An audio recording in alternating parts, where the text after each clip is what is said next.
former Georgia Republican Geoff Duncan launches a run for governor as a Democrat. Duncan criticized Trump over his attempts to overturn the 2020 election and endorsed Kamala Harris for president. He joins a crowded Democratic primary field. Former Georgia Lieutenant Governor Geoff Duncan, who served as a Republican but publicly switched parties to become a Democrat last month, on Tuesday jumped into the race to become Georgia's next governor.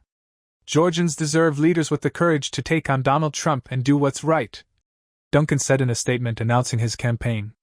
"As Georgia's first Democratic governor in 28 years, I will stand up to Trump and his yes men in our state while bringing down the costs of childcare, health care, and housing so every Georgia family is in the best position possible.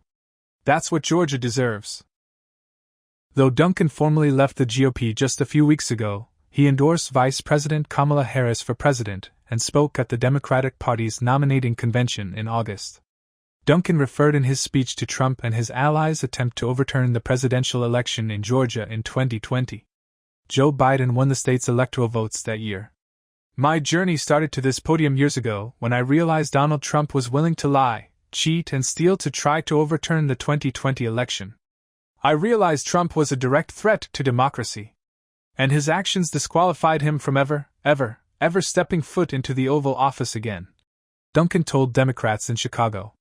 The Georgia Republican Party's State Executive Committee voted unanimously in January to expel Duncan from the party, prohibiting him from working with it in the future. In a video he released alongside his campaign launch Tuesday, Duncan referred to the GOP's vote, telling viewers, "I've never wavered in taking on Trump. So Georgia Republicans threw me out of their party.